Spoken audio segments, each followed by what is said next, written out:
The hell are you supposed to be?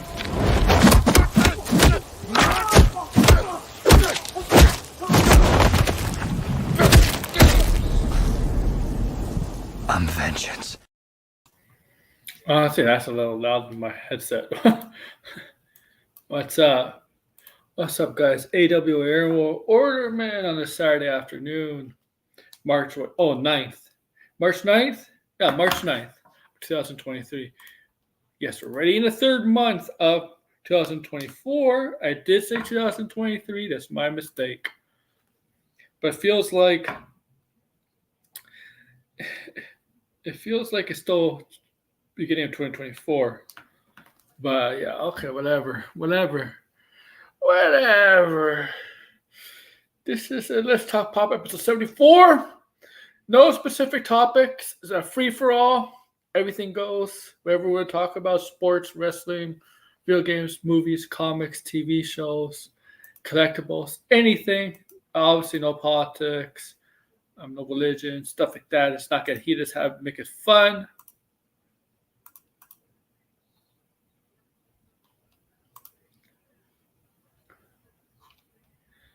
That's what we're all about here, right? We're all here about having fun, right? Fun. Okay?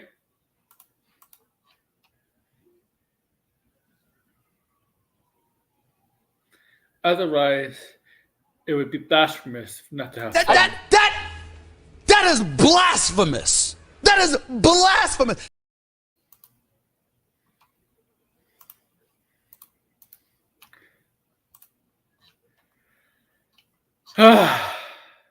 Yeah. Well, what a week. The Oscars are tomorrow. The 96 Oscars are tomorrow. Hollywood Oscars. The Academy Awards is tomorrow. Jimmy Kimmel's hosting once again.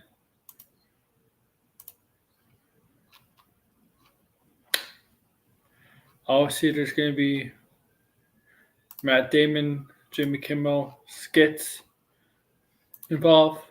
But I probably won't watch the Oscars. Actually, I have nothing really to watch tomorrow. Well, I do have stuff to watch tomorrow. It's not Oscar related.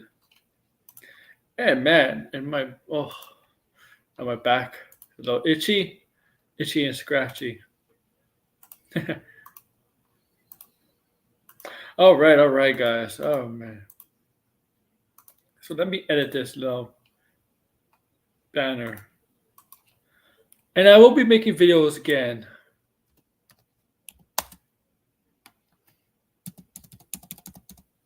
I will be making videos again starting this week, Monday, on all my channels. All right. This is what we're going to talk about on all my channels.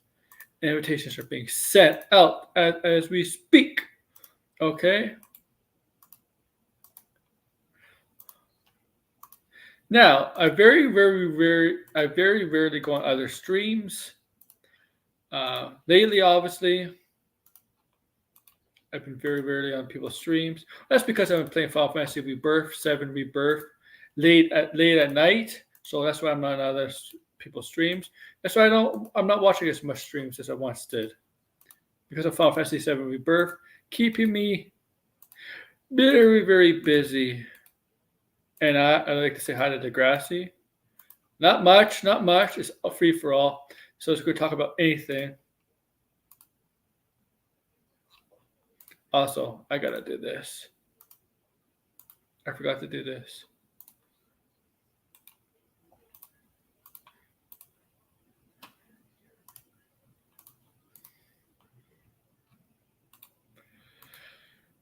There we go.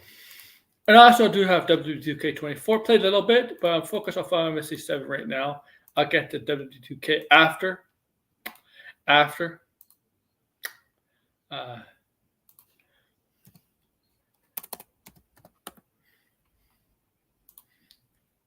stopped blinded. All right. So yeah. Okay. Now I did not see Kung Fu Panda. Okay. So there's no spoiler review on that. Okay.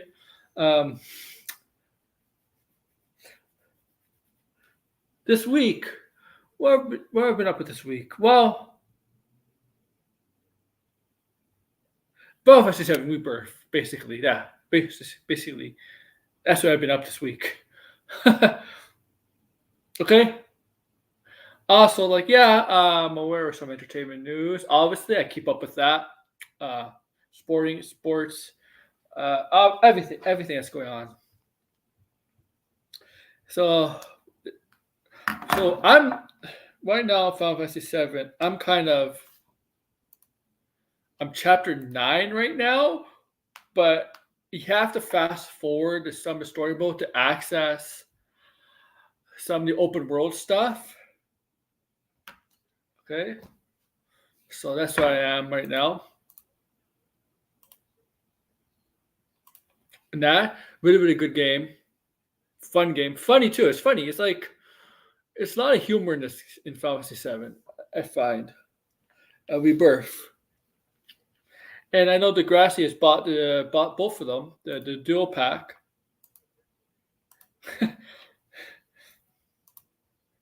Okay.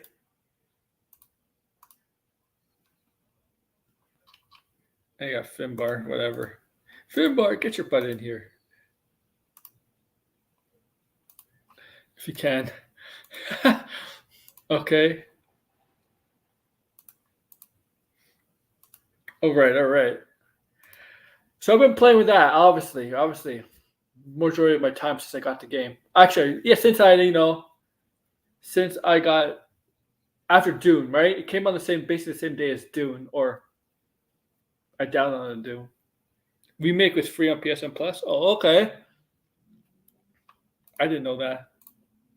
It's been 4 years since I played the first game. Where am I now? Okay. So this week, man, this week. I mean, it's crazy week, actually. It's crazy week. This is the most, this is the most noise this week that the Snyder Cult made in a long time. A really, really long time. It's like they've been in a cave. I mean, some of them out of a cave, but they've been in cave for a while. But this week, man, all of them came out of the cave. All of them decided to not hibernate anymore again. You know, they're like bears. Hibernate in the winter, come out in the spring and summer. That's what they are.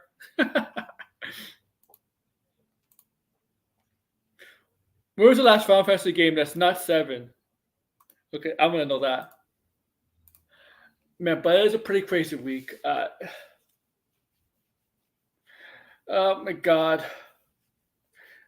If you haven't been paying attention, Zach speaks a freak. Yeah, thank you. Like, Zach is like literally their god. No, Final Fantasy 16 he didn't play. No, 2 decades, man. I played 16. He didn't play 16, obviously. But yes, when Zach speaks, they talk. And yeah, Zach ran on the Joe Rogan show, on the Joe Rogan's podcast. And Joe Rogan's podcast, whether you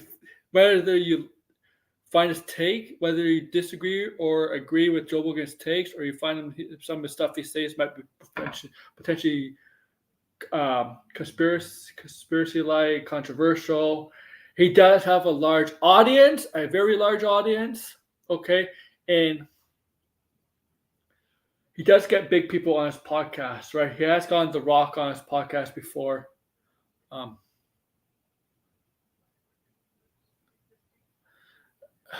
others, okay?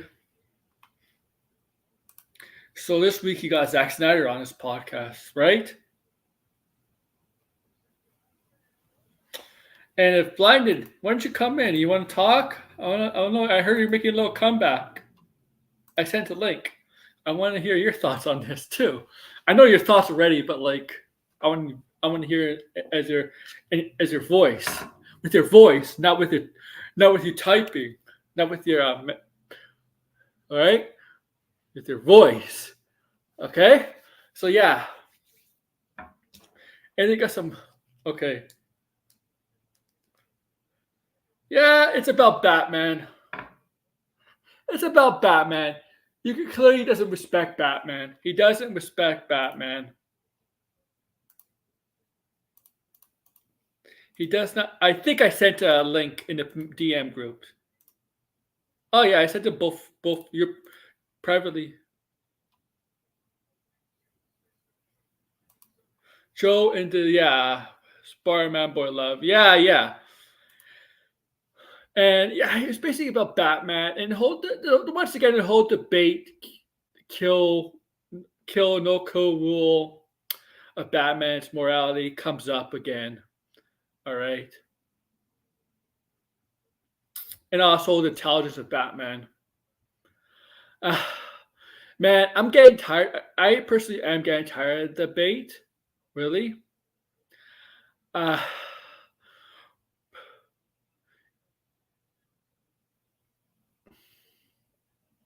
First, like, it's just my opinion is the reason why. Like, he has reasons why he doesn't in the comics, specifically in the comics, he doesn't kill. He explains it a lot. He explains it in the Red Hood, under the Red Hood. He explains it a lot. Okay, there's a lot of reasons why. Okay. Oh, oh my God. Oh my God. You had to come up with that.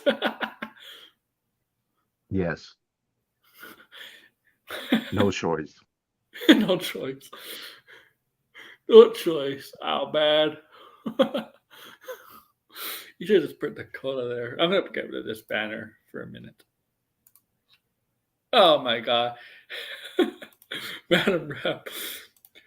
So Madam Reb, did you see the future of your film flopping? How come you didn't do anything to stop it? I think I wanted it to flop.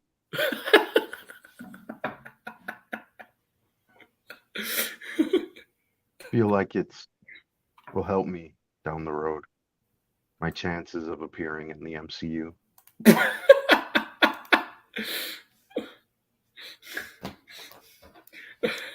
Oh my God. The MCU. No. Madam Rep. It's not. If you want to go in the MCU, it's going to be called an MCU. You're just going to be another female character. I thought it was MCU. already called the MCU. Yeah. According to, what's that guy's name? Oh, right. The Cock Man. The Cock Man. Oh. The Cock Doom Man.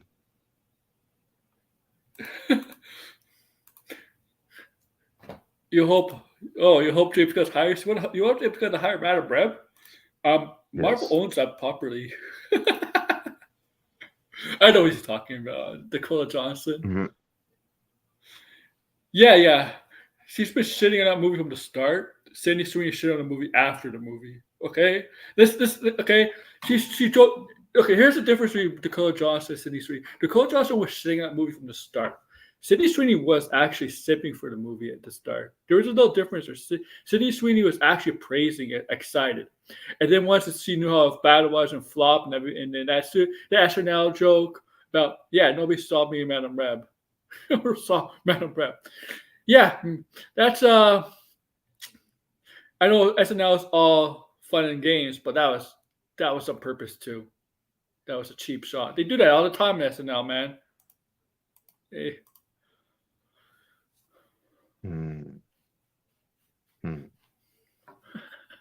Okay, and she's.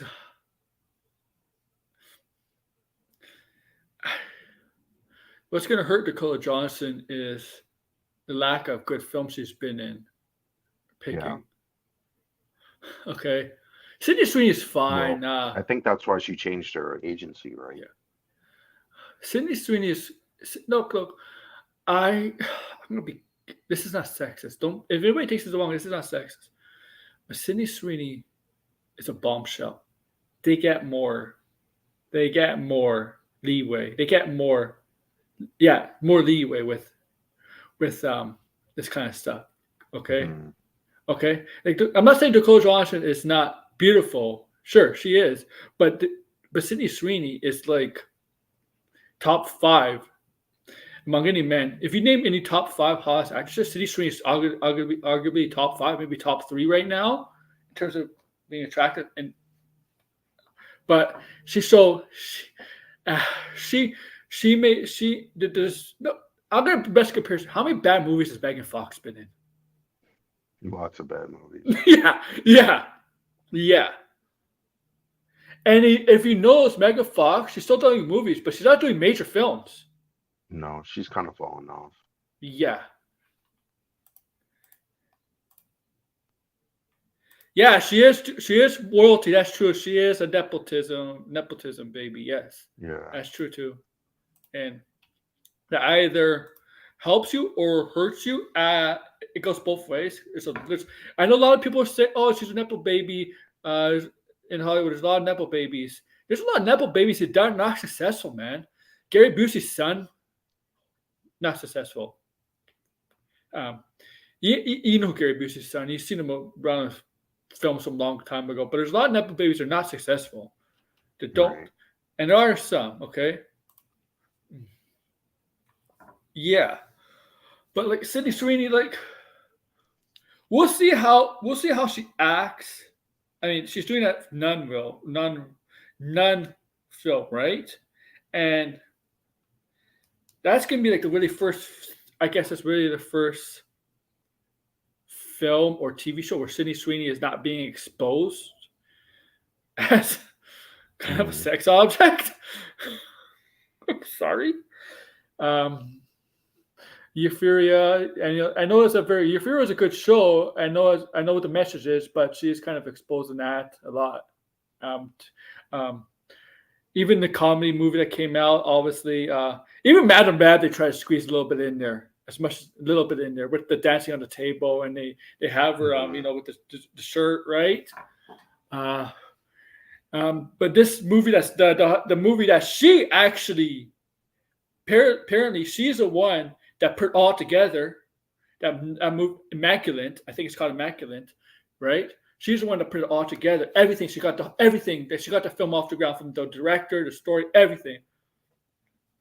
You're right. I'll give you there. But this is like the really big first film where she's not playing something other than a true sex object, or like that people are gonna see, right? Like major in the film, right? Because it's a horror film. We'll see how her range really is. Because I don't think she's a bad actress. Okay. Here's the thing about Megan Fox. I don't think Megan Fox was ever a good actress. But I think Sydney Sweeney was a better actress than Megan Fox. I never thought Megan Fox was a good actress at all. Were you?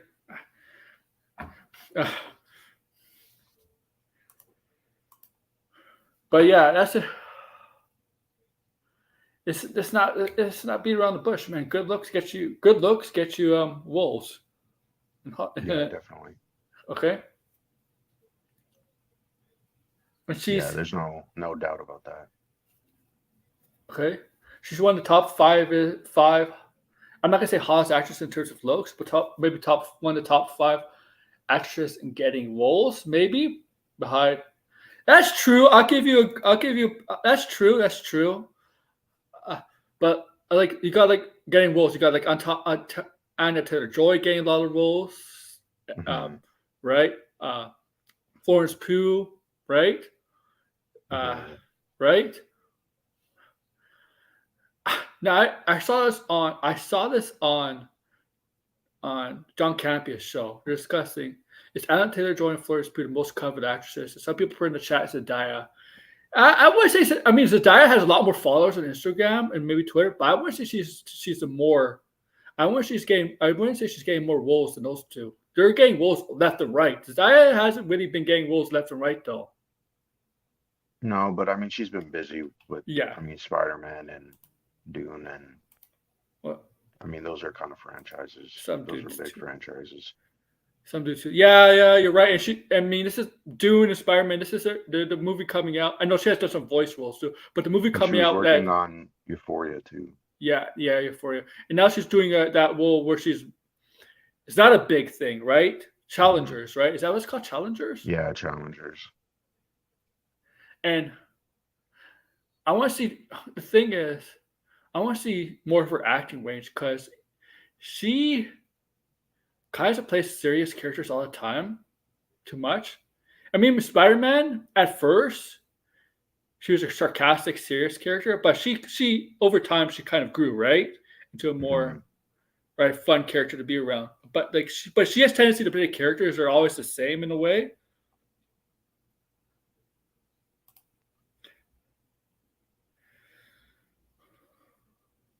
Yeah, I because Sydney Sweeney is like she's not a bad actress, okay, and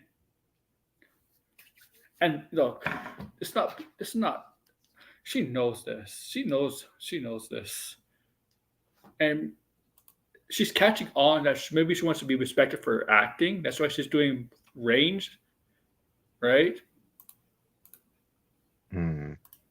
But I don't know what we're talking about. This Madam Web suck and flop. I'm not surprised. Like Sonny's disappointed at Madam Web. Dakota Johnson. Fuck Sonny. Sonny should be disappointed in the. You should be disappointed in yourselves. Okay, don't blame the actress. Are they Don't blame me. blaming the actress? Yeah, that came out Oh, today. damn. Okay, I didn't see that. I mean, Johnson is not, I wouldn't say like, is a great lead in terms of a box office. But I also Oh feel like most people looked at the movie and just didn't really care. And it's I was also a little too obscure in terms of Spider-Man stuff. So I feel like there's no incentivization for people to go. Maybe if it was no. connected to the Spider-Verse stuff, people might be If interested. maybe if it was connected some in some capacity, maybe else. I think the story should. I think the story should have been. It still has to be executed, but I think the story should have been them protecting this birth of Spider-Man, Peter Parker, instead of I'm afraid to die. The villain has to die, so he has to take out these three girls. What about the birth of Spider-Man? How about protecting the like a Terminator story? You know, like a John Connor story, something like that. Yeah, I feel like that's what it was, but then they changed it. Why? Like who made that stupid executive decision? That can't be the directors. That can't be the director and the writers did not. They can't. That's not the decision. Why? It's because it. I think it. Maybe you agree or disagree. Maybe it's because you know what? We don't know what Spider-Man we're going to use, and it turned out to be no Spider-Man at all. Yeah, that might also be possible. That's how bad their their Spider-Man universe is. They have no clue, no stability, right? There's no Mhm. cohesiveness, right? Um, Venom, Morbius, we're assuming the same universe. We all assume Madame Web's gonna be in that same universe, but they completely tell us it's a different universe. Like what? Like what? You're not Marvel. You're not the MCU where you can try to experiment the multiverse. Even though I don't think the multiverse is working all that well, but like at least they had a bunch of movies, a bunch of things. Here you can't do that. No, yeah. Oh my god. Oh my god. And you know what? And the people are complaining about Sydney Sweeney. She supports MAGA and to Trump and stuff because there's a like a year ago or something. Apparently, some people in her family Oh, are yeah. Trump supporters. I'm gonna tell a newsflash. A lot of people, probably a lot of people in Hollywood are probably secretly MAGA. Yeah. Wouldn't be surprised. You think the millionaires want high taxes in California? They live in California. They know they have to pay taxes, but you think they really want to pay all that taxes? Seriously? No, yeah. If they had a choice, if Hollywood was in Florida, they would go to Florida, despite how bad Florida is run as by DeSantis. But the tax breaks, stuff like that. But since Hollywood's in California, they kind of have no choice. Hmm. Yeah, I assume so. Oh yeah, did you see the Grassy post those Rebel No, Moon I haven't on seen. Twitter? I don't even go on Twitter anymore. Oh, he posted he was at the store. I think it was were you at the store yesterday? He posted that Rebel Moon figures were on clearance. On clearance. Oh man. Oh, shocker. I didn't even know they had a merchandise. Yeah, apparently they did. Some people were making fun of it before. Seen that. Oh man.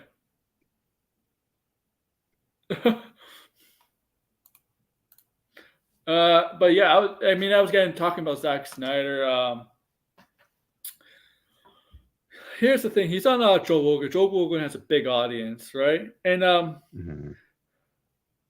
also at the same time, we talk about Batman and Rebel Moon streaming Netflix compared to Barbie. Also, we talked about some people try to compare some Snyder Cut people try to compare the podcast to when Michael Rosenbaum had Nicholas Hoult on because he's playing Lex Luthor in Superman and Mhm. Superman, not Legacy anymore, but in Superman, and they're both obviously were Lex Luthor, right? And people are bringing that on because Jesse Eisenberg's like one of the worst Lex Luthors there is, man. But yeah, like the Batman stuff, like it's like the Kill Rule. It's been debated for years. Okay, like I know how you feel, I know how I feel, but what I think irks me is he doesn't respect Batman's intelligence. No. Yeah. Like, why would he not? Does he? I think he told me privately he only read like Batman: The Dark Knight Returns, and It seems like it based on the podcast. It and here's seems like he didn't read anything it's else. not Snyder called this try to prove a point. Oh, he kills the Dark Knight Returns. He doesn't kill anybody. Dark Knight Returns. Yeah, he doesn't. They Yeah, the show gun that he uses is bullet was rubber yeah bullets. yeah. Some people use a panel of him using that gun and hit one of those the mutants. Right, they're called mutants. I think in that graphic novel in the between the eyes. He doesn't kill him there. Hmm. And then he doesn't kill the Joker in Dark Knight Returns. The Joker's knack was like He's broken, and then the Joker snapped at himself. He just turned his neck. the frame Batman, right? Because he knows, Yeah. yeah, because like this is the kill. Batman knows if he goes down that road, he knows the cops will go after him, and not just the cops, but everybody. I know Right. I know you don't like the Suicide Squad game, but they did say the Suicide Squad game, and Degrassi could back me up this. Batman might be the most powerful man, or Bruce Wayne, whatever, uh, in that universe. Even more powerful than Yeah, Superman. definitely. Yeah, Yeah. that's not surprising. Yeah. Okay. Okay. But the intelligence thing, I'm like, what the hell are you doing? Why would you do that? Why would you say Batman's not intelligent? And okay, why would you do that? Like, that's why you're not winning. That's why you're not in DC anymore. Okay? And Mhm. I think, you could say whatever about Warner Brothers. I think Warner Brothers was obviously they're not happy as Zack Snyder, but I think they respected Batman more than him. Well, yeah, I mean they obviously do care. It's Yeah. their most profitable franchise. Yeah. They don't want the reputation. They don't want the rep of Batman be taking a huge hit, right? Definitely, yeah. Right? And obviously, like, yeah, Michael Keaton's Batman's killed. True. But that's kind of an Elseworld thing. And The thing is, the Michael Keaton movies really never talk about yeah. the whole no kill rule. That's the part about the interview that's actually kind of dumb, is that he like skips over the fact that there's like 80 plus years of no kill rule stories. And also, I feel like, again, it just breaks the character, in my opinion. Like, I'm not saying there's not going to be a story that where Batman does kill. Like, obviously, there's going to be stories like that. But the whole point of Batman is that he's trying to give other people a chance. just like how he realized that his problems, his obviously his parents dying Hey, and Anthony. things that continue to happen, he sees those problems as something that he can overcome. Yeah. And his villains are also supposed to be a mirror to that. So if you get rid of the no kill rule, first off, he has no good villains then. And secondly, it just breaks the whole uplifting part of Here, Batman. here's the thing. Here's the thing too. You know what? The Batman that came out 2 years ago. He saw the Mhm. world as black and white. He still didn't kill villains. He still saw the world black and white. But as he learned, specifically Catwoman, right? Catwoman was a thief, a criminal. But as the movie went on, he's learning about Selena Kyle and Catwoman, the struggle she went through. Okay, Mhm. that's the point where it's even with her to an extent, right? Like with her, yeah, serial killer was going to bomb the city, but as he was learning about Wither, there's gray in these criminals, right? Not all criminals are black and white. There's gray, right? And Mhm. and you obviously see that in other iterations of Two Face, Mister Freeze. Um, not all fascists are murderers. Well, no, he didn't. That was all Penguin, by the way. Penguin's caused the crash. Right. Yeah, he didn't endure he didn't the the thing is like people get so hooked up on whether he killed people inadvertently, like people like, "Oh my God, you ran over somebody in Arkham Knight." Like those are remember, this is a fictional story. The point is that in the writing itself, the reason why he does not kill people, there's a specific reason for that. It's about his code, it's about his morals, how he sees the world and how he wants to change it. Yeah, You take that away, I mean, then essentially Batman is just the Punisher. He's sees that there's no law or anything like that. You could just kill people. hmm Batman obviously sees that there is a law. There's and that is and he uses that to his advantage. and here's the thing. Here's the thing. If he breaks the law doing all this, what makes you think the criminals could just say he's allowed to break the law and I'm not? Yeah, I mean, So well, if you're killing someone, then the law is not punishing them. You can beat them yeah, up to the point where they're broken and whatever, but they still got to serve their sentence. That's kind of the yeah, point of yeah. Batman, at least. The And law, also, yeah, it's a superhero story. I mean, there's obviously going to be punching and fighting, and because there's the other side of people who are like, "Oh, Batman is a fascist or whatever," and they're like, "Okay, no, Batman's not a god. Batman himself would not even say he's a god. He hates like Bruce Wayne. If you tell him he's a god, he'll look at you with disdain in his mouth, in his face. it's just that he's incredibly smart. Like Yeah, he's probably the most smart individual in the DC universe. He's always planning ahead. He always has he's always thinking. I will. That's why he can stand amongst gods. That's why people say But he he's a did. god. But yeah. But you agree. He never sees himself as a god. In fact, he would hate it. No. He hates it, right? Like he would hate it. Okay. Even yeah, Superman doesn't see himself as a god either. Okay, Mhm. Superman does not see himself as a god. Nobody like. Here's the thing. Wonder Woman, yeah, she's a god, but she doesn't see herself as one. No, I mean that's the whole point of the Yeah. DC characters is that they're gods pretending to be men. And the Yeah. Marvel characters are men trying to be gods. But hmm that's the difference in my opinion. I always say that's the difference between Marvel and DC. That's what separates their stories. Marvel's always about flawed people, and DC's about perfect people trying to be human. It's This is it's true, in Degrassi. reverse. But it's just that then like he does Superman say that. He does say that, yeah.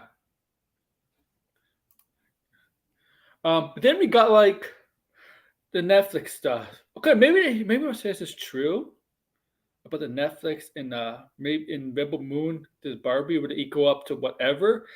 But like you said, how many people watch like 2 minutes of that film and decided not to? Because Netflix only counts what, like 2 minutes of watch time? Yeah, I don't know how they count Yeah. watch time, but yeah, I mean the claim that he's making is very ridiculous, and it's, in my opinion, it is misleading people to think that, oh Also, yeah, the Rebel Moon would definitely have made that money. Just also, just Also, one Yeah. of the reasons why Batman doesn't kill, people forget this. It means Alfred to get in trouble because Alfred would be an accomplice, right? Mhm. Also, the Bat family to get in trouble. They all be accomplices. They all get life sentences. Just because they're doing a good thing doesn't mean they're not absolved from crimes. Okay, Right. And punishment. also, wouldn't it devalue stories like death in the family and when Yeah.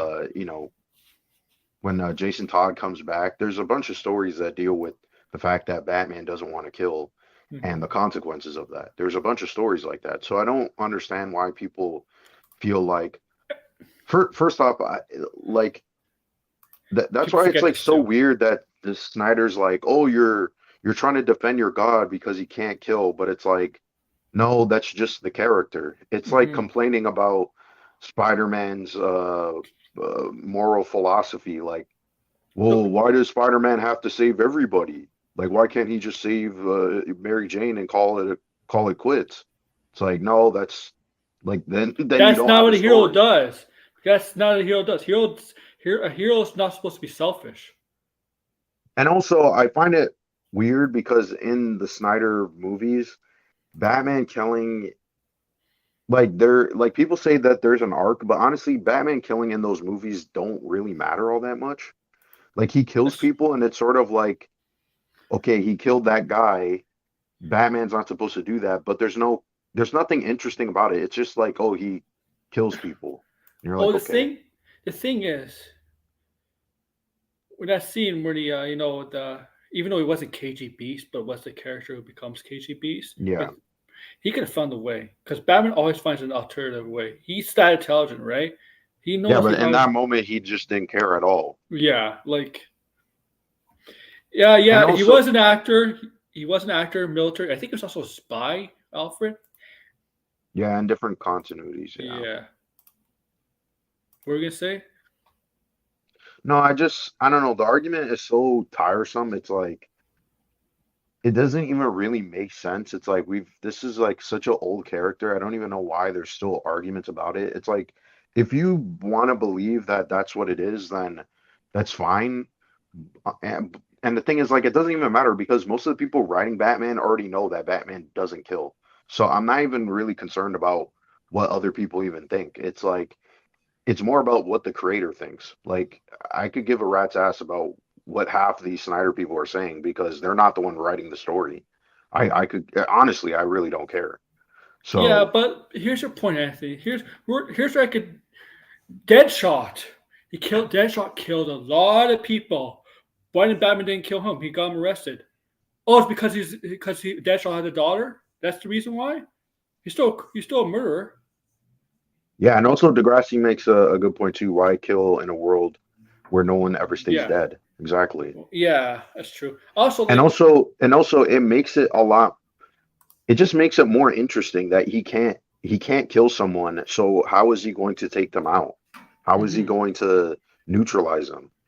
That's a lot more interesting, and that's sort of a writer's dilemma is how do you get out of that scenario? Yeah. There's more conflict there, so yeah. Also, I know you praised Barbie, but like, what he said. Here's the thing: nobody who pays $10 in the movie theaters, right? He said $10. Nobody pays ten Yeah. bucks in the movie theaters. Obviously, they obviously add more to the. He said they add more to it. Obviously, instead of 1.3 billion he claimed. But here's the problem with his here's the problem with his thoughts on that. His His observation, his assessment of assessment. yeah. I guarantee you, if you put Rebel Moon in theaters, it would not even make a quarter of Barbie. No, yeah. The thing is like the whole framing of it is wrong Yeah, because it's not that amount of people who watched it, it's the amount of people who paid to watch it. That's the difference. People paid to watch Barbie. That's why it made $1 billion. If Rebel Moon was put in theaters, which by the way, I mean technically it was in theaters, but let's say if it had a normal theatrical run, it would not make Barbie money just because yeah, a bunch of people saw it on Netflix. No, that's not how it works. Netflix, you're not. There's no extra cost of watching Rebel Moon on Netflix. You're already paying a No. subscription. Yeah. Yeah. It's not like you're paying an extra. It's not like what Disney Plus did a couple of years ago. No, it costs you $16 to watch Rebel Moon or not. It doesn't matter. Yeah. So that's why I think it's just I don't know if it's disingenuous. I wouldn't say it's disingenuous, And I but don't I think just it's. think it's wrong. I It's think he just sounds wrong. I think he sounds disgruntled.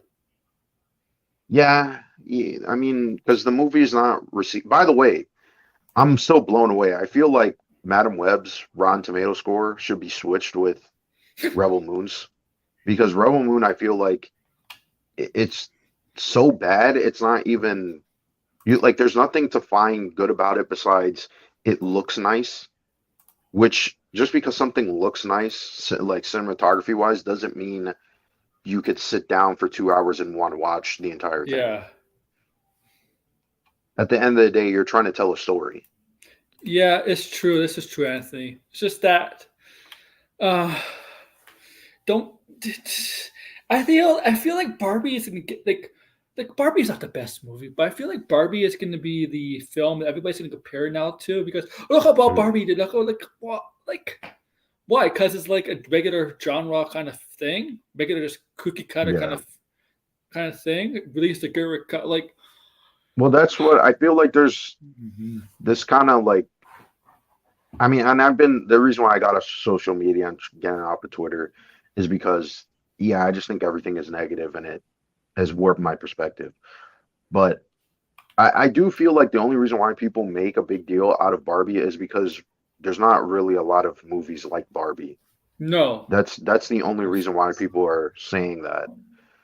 And maybe instead of like this is why I feel like Hollywood will always be in this weird cycle of they make a movie that they didn't know was going to be super successful and praised and win Oscars and all this type of stuff. And then they feel like going forward, they should just make that type of movie over and over again instead of being like, no, we should probably do marketing research. We should look in to see what people are actually consuming, what they want to see. And also, I feel like the storytelling in a lot of movies is not reflective of the time period. There's a lot of things going on that I feel like if people saw stories that motivated people, It's true. the stories might be perceived as being better. And yeah, that's also true. And yeah. Um I can't even find Rebel Moon's limited release box office numbers. No, I don't think they are going to post those. Yeah. That's true. I agree there. Like that's not very that's probably very, very, very, very low. Probably obviously lower like Madame Reb, like that was I don't know how much is Madame Reb's box office now? I have no clue. I haven't been paying attention.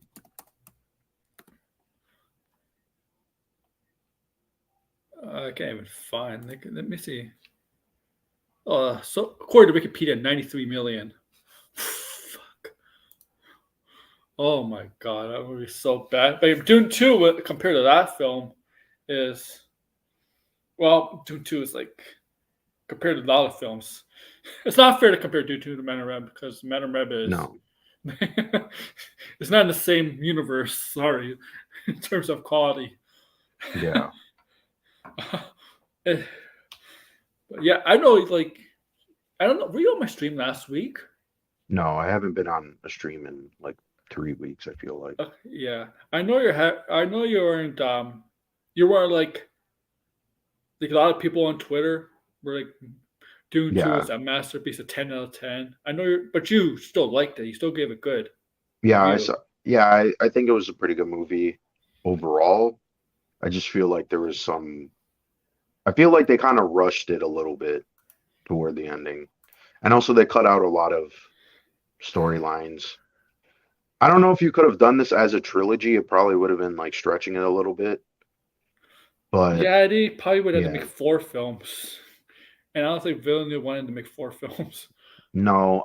The thing is now there's like because I was on Reddit and I saw it was the Hollywood Reporter was talking about why they shouldn't make Doom Messiah, They're which making that though. They already started doing yeah, that. they said that they're going to make it, but I don't understand why they why the Hollywood Reporter is saying that they shouldn't make Dune Messiah when the whole point of the story is a lot more interesting because of Dune Messiah. You saw the ending. The ending.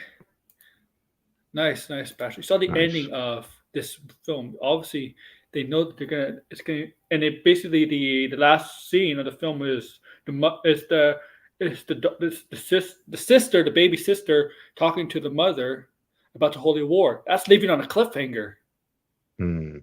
right? Like that's telling you there's gonna be that's giving you an indication they're gonna make a third film about the Holy War. And look, Doom Messiah is not gonna be like right after this. It's gonna be years and years, right? Like the grass Hmm. said, it'll be 5 to 10 years. It's gonna be after what we saw in Dune 2 because you need, Yeah, you need a big time gap in between. yeah, exactly. That's what's gonna happen, like, right? And and look, from my understanding from the books, there's a lot of books and series. I don't think you do all of Yeah. them. I don't honestly, I don't even think it's really worth going after continuing it after Doom Messiah because I mean like Paul's not involved. His sister's involved, but then it's like his son is involved, and then his son Yeah, turns into some giant worm god. It's like it gets I don't ridiculous. know. Yeah, I get so, and they also resurrect Duncan. Duncan. Yeah, which is a little weird, but and they do that multiple times. They resurrect him. So It's just like, I think the story is more interesting if it's just the three movies yeah, and that's really it. I also kind of hope, like I know, uh, Denis Villeneuve is like, oh, I don't want to release a director's cut, but I feel like he kind of should. I hope you enjoy it, Patrick. Yeah, it's a good movie. I hope you enjoy it. He did say he's only planning to do the third one. He's done after that. Yeah, but I want a director's cut of these two movies combined with because it doesn't feel right. The only one of my nitpicks about this film is that I feel like the action scenes, the war scenes, need to be longer. The battle scenes Yeah. and the villains get easy. Like the villains are jokes. I mean, the way that the Baron goes down, I feel like it just happened like it was like, oh, this is happening right now. Like I was kind of shocked a little bit. Mm-hmm. Like I thought it was gonna play out a little longer, Mm-hmm. and like have a little bit more suspense building up to it. But I mean, and there's just like I just feel like the first movie is a lot better than the second one, just like narratively. I feel like it just feels like there's a lot of gaps. They're rushing to the finish line. They spent majority of the time kind of hyping up Paul, and then it just sort of Man, feels like because if they were to make a 4 hour movie, if they had to cut, if they you would didn't cut have it to. in. That's the thing. It's like you kind of. That's why I'm shocked that he's like, Yeah, oh, he doesn't want to do a director's cut, and I'm like, I feel like the movie would be a masterpiece if you did like a 4 hour cut, it or if felt you combine the two movies and you made like a 7 hour cut or something. it felt very Lord of the Rings in that way. It Yeah. felt like, right? Yeah, it's still a good movie. I just feel Yeah. like there's a lot more flaws, and things that it's not Well, like look, it wasn't like I was bored too. That was no, another I thing. wasn't I bored wasn't bored. either. No. No, no, I wasn't bored. But you know, uh, Oppenheimer, Dune 2, and Rebel Moon, Hmm. all masterpieces. Yeah, He said, I seen that article. Yes, that was also stupid.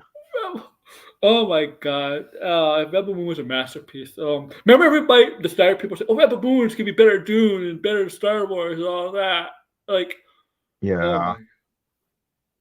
my, oh my Yeah, that god, was also silly. and And they're it's, releasing the director's cut in part two like at the same time. Is that what they're doing? I thought so part two's coming out in April, and Okay. then in the summer, aren't we getting the rated R cut for part one, and then later on part two?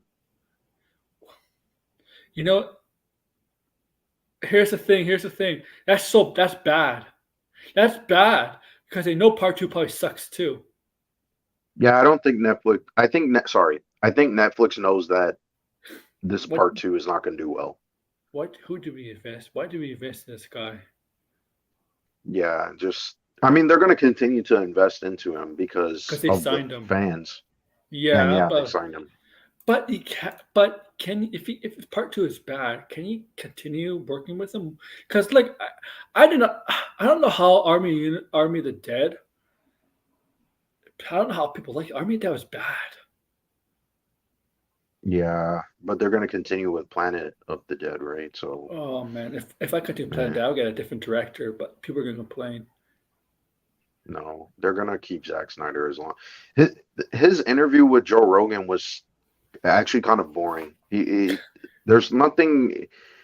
Like I just I'll never really understand the fascination with Zack Snyder in terms of being some auteur director. I don't even really like the idea of auteur directors anymore.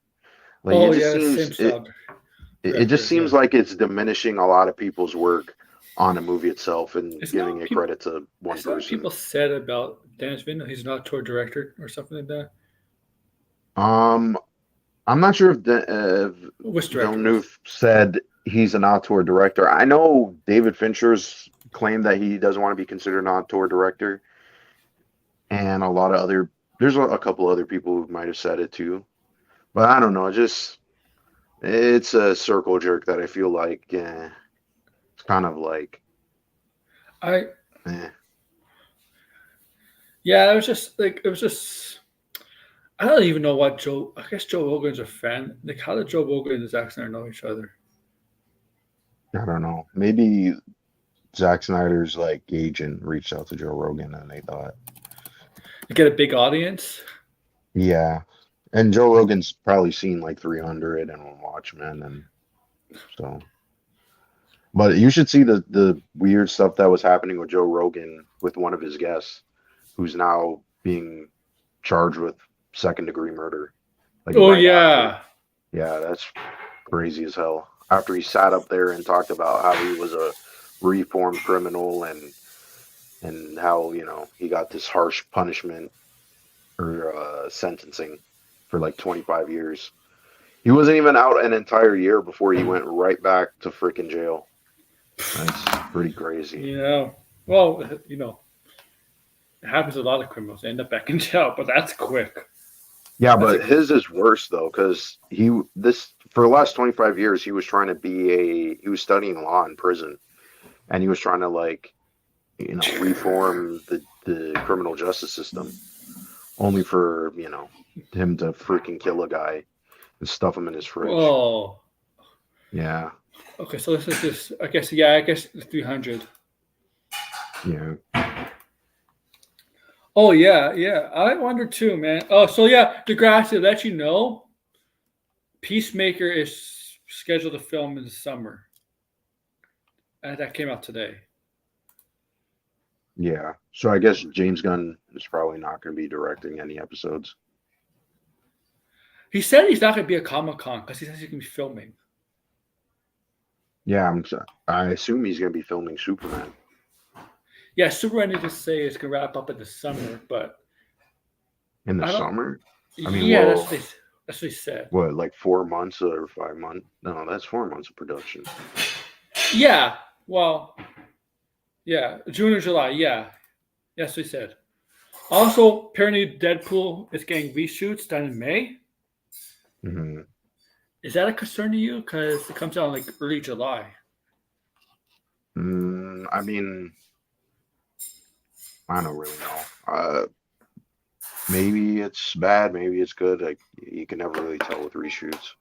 You already know I'm gonna watch the movie. I'm just, not as excited for the movie. Obviously, I don't even know what movie I'm excited about right now. To be honest. Degrassi and I think that Peacemaker might make like a small appearance of Superman. Yeah, I could see that as like a joke or something. Because when we saw Peacemaker, right, at the ending of this season 1, they had no Superman. The Superman was there at the scene, but he didn't have Cavill, right? Hmm. And I think Gunn knew. Yeah, Gunn probably knew. Yeah, I don't want Cavill as my Superman. So it's like, don't put him in there. because he knows he can go a different direction for Superman. Right. Right? I mean, it wasn't official that Gunn and staff were running DC Studios, but I think it was in the works. Right? Like they were being talked into running it. It just wasn't official yet.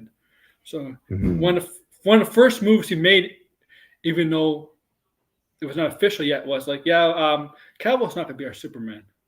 Even though Cavill later that year announced he's coming back, and like a month later he was not coming back. That was just the stupidity of Warner Brothers, honestly. They came into The Rock, right? It was The Rock, right? It was like Rogue Maker. The Rogue Maker. That'd be a great villain, the Rogue Maker.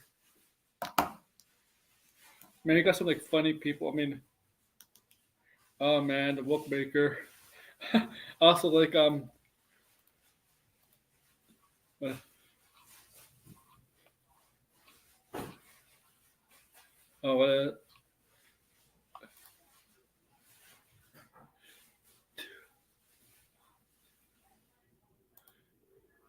Chris Hemsworth in Furiosa does not look anything like Chris Hemsworth.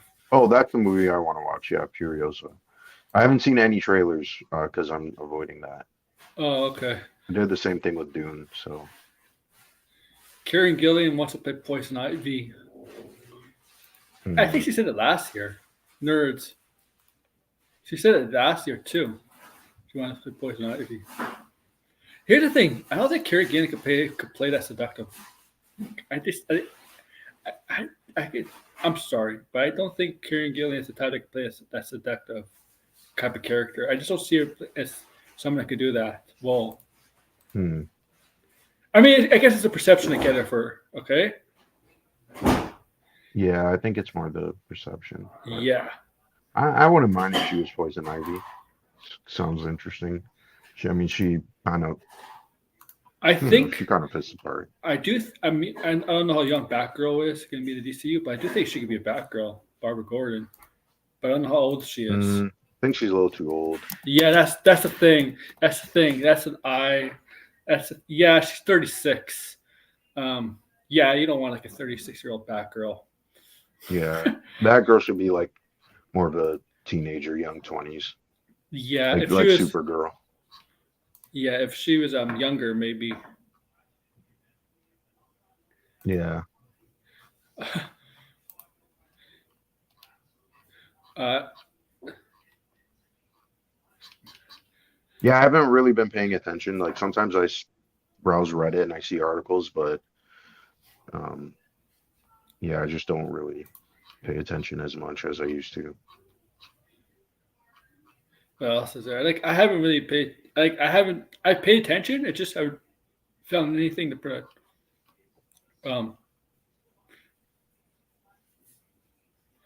Angela Bassett said she was gobsmacked when she lost the Oscar for Black Panther. Don't be mad, Angela Bassett. You lost because you're in Black Panther. Wakanda Forever. Okay, it's the movie you're in. You gotta be honored you got nominated for a Marvel movie in the first place, though. As the best actress, you gotta be honored by that, okay? Because you were never gonna win that.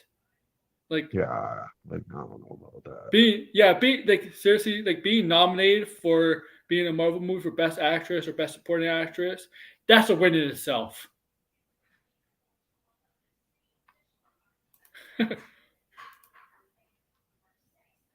You're talking about, and he's going to cast every Latino for the Bat Family. Oh man, I don't know any Latino Bat Family people. I know Dick, Tim, and Robin are not Latino. You got Luke Fox is not Latino. I don't think Renee Montoya is part of the Bat Family, but she's Latino, right? She's Spanish, right? Oh, Oppenheimer. Oh, 2025. Oh, superheroes. 2025. Ooh. Here's the thing. I know you're assuming Deadpool is not going to be Deadpool because it's a Marvel movie. That hurts it. Marvel movies rarely get nominated. They have to stand out. Yeah, and I don't think they're going to be nominated anytime soon. Yeah. I have been D, reading the new Ultimates comics though, which You are might pretty get that with cool. a DC movie. I don't know about a DCU movie, but you might get a DC movie. We got the Joker. We got to the Dark Knight. I have more confidence in the Warner Brothers side, sadly. Uh, I mean, not to be negative, but I just don't see those movies being Yeah, nominated. I'm not positive Anytime either soon. on. I'm not positive either on that. Like, I'm just Yeah, I saying. think they had their chance, but I think the Yeah, chance is over. I think they really got to stand out. That's the thing. Like, Yeah. if there was one Marvel movie that should have been nominated for Best Picture, it should have been probably Black Panther. Yeah, it should have probably been Black Panther. That's what I mean. I feel like they kind of gave that movie that opportunity. So I feel like Yeah, unless there's another movie like that, which I highly doubt that, yeah, I feel like the genre has been kind of played out already. So the only thing that we can really get now is like the more experimental stuff hmm and more technical awards if they really put their efforts into, like what they did with the Batman. I think if the Batman, well, not the Batman, well, the first one. I think the Batman was a really good film. Probably should be nominated, maybe Mhm. for best. It got nominated for some awards, but I think that universe has the best chance. I Yeah. don't know the DCU. Okay, okay. If the Penguin hits and gets Emmy nominations, maybe there's a good chance that Batman 2 could be nominated for a bunch of Oscars. It's Yeah, I could see more technical awards for yeah, the Batman too. yeah, I think they should focus more on that, on because that's what I feel like the takeaway from Dune was, that it's just a well put together movie technically. Maybe not editing. I wouldn't say editing, but I would and I wouldn't say sound design either for Dune. Oh, No. No, Dune's no, no, no, get no. Dune's probably get nominated for best picture. I can see it. Uh, yeah, but I mean, just like on a technical Yeah, scale, in terms of craftsmanship, I wouldn't say the sound design or the editing was good. Dune I didn't the think it first needed Dune some get work. nominated for a bunch of awards at the Oscars 2022? It Um, won a bunch of I think it awards. was like more technical stuff. Yeah, I think didn't Yeah, Greg Fraser won for cinematography, and he was a cinematographer for the Batman. I don't think honestly I don't think Dune to me has the best soundtrack. I think No, yeah. what's lacking is the sound. I mean, the soundtrack of Dune is That lacking. movie is a lot more visual Yeah, heavy than yeah. it is um even the writing. I don't feel like I like this is what I mean. I feel like it's a good movie, but I'm not like going to be like, oh, this is a masterpiece.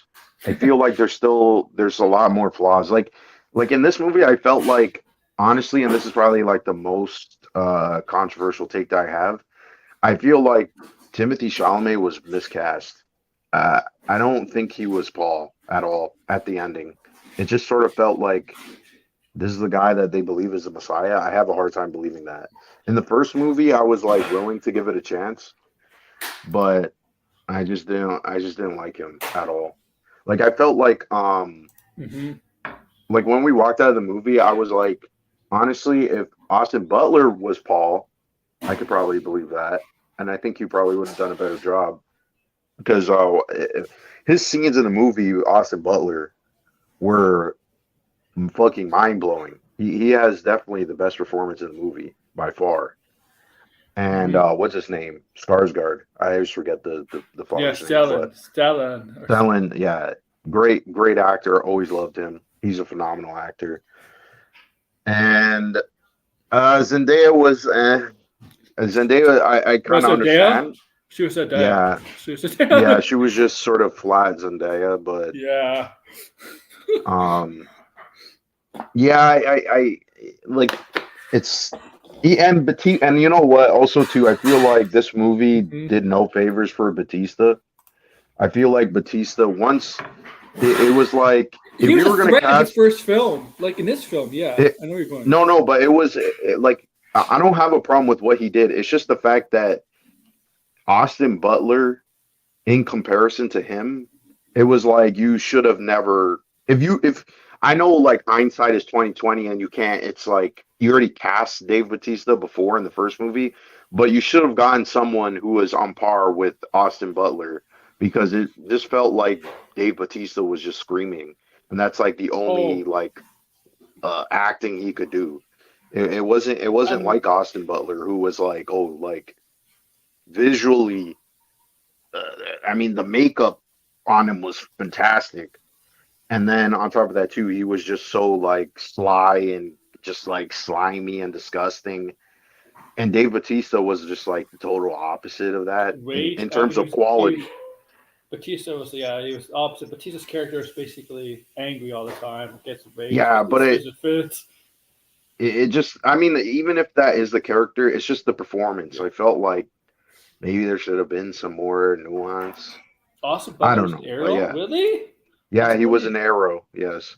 I remember some people suggesting him to be Green Arrow too. What was he not? Yeah, Arrow. I've seen that. I was the one saying I wish he was Superman because I could see him as Superman. But he has a lot more potential. And I'm really excited to see what other stuff he Chase. Who's does. Chase? Who's Chase? Was it like a DJ or something? He's like a DJ in Arrow. I'm gonna find out.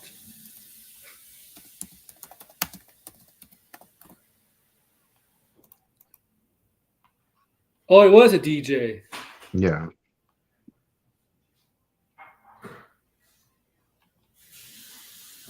Oh, he was part of the League of Assassins in that universe. Oh, okay.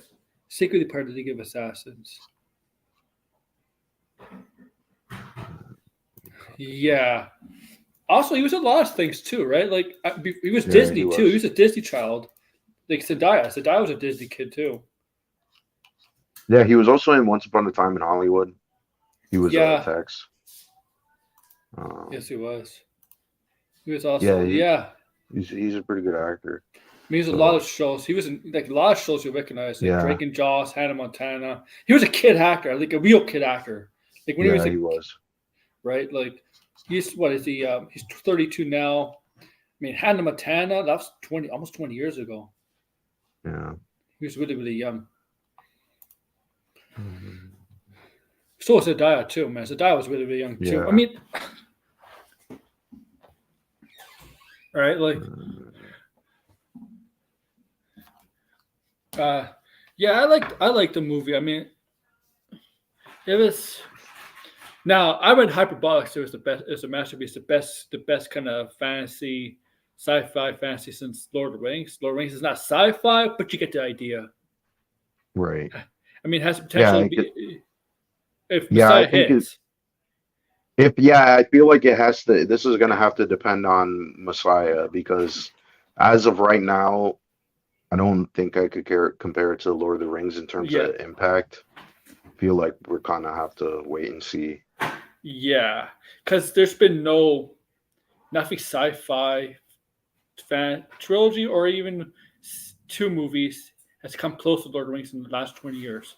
And this Yeah. franchise has a potential. If Messiah Well, hits, I'm hoping this means we can get more intellectual sci-fi.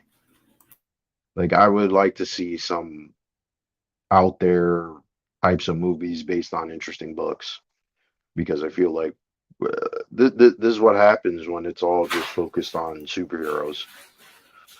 Nicholas Hoult was also a kid actor too. He's also a child actor. That I don't know much about actually. I don't remember him being a child actor. Oh, of I course, mean, I remember him in what was it? That was a decade ago though. Is it Lovely Bones? Is it Lovely Bones? it Where he's might the have been. zombie? Um, yeah, he was in Nicholas Holtz is also a good actor as well. he was yeah, he is a good actor. Do you remember this? He was in the movie Weatherman with Nicolas Okay. Cage. That's from 2005. That's a long time ago. Oh, Warm Bodies, not Lovely Bones. Okay, Sorry, Lovely Bones is Warm that Body. the Yes, Peter Warm Body. Jackson movie? That's Warm Body. Is that zombie movie, right? Yes, that's what I was trying to say. Not Lovely Bones. Warm Bodies. Yeah. Here, I don't know if you know this film. I don't know if anybody remembers this film. Um, he was in this movie with Hugh Grant called About a Boy in 2002. Mm, And that's like 20 years ago, 22 years ago. He's 32 years old now, Nick Assault. right. So he was a child. No, he's 34. He was a child actor, Nick Assault. But he didn't get big until like, I guess, maybe to around Clash. He was in Clash of the Titans, the remake. He didn't get big. I guess people started to take real big notice of Nick Assault. So when he got cast as Beast. Yes. Yeah. Yeah, Beast, and then that's when his career, I guess, took off. Warm Bodies, Jack in the Beanstalk movie, Giant Slayer. Yeah. It's going to be in the Garfield movie. Wait, the Garfield movie's Garfield movie. Oh, yeah, the Garfield movie. Is it good Kung Fu Panda 4? Yeah, at the Central. Yeah, Center. Thank you.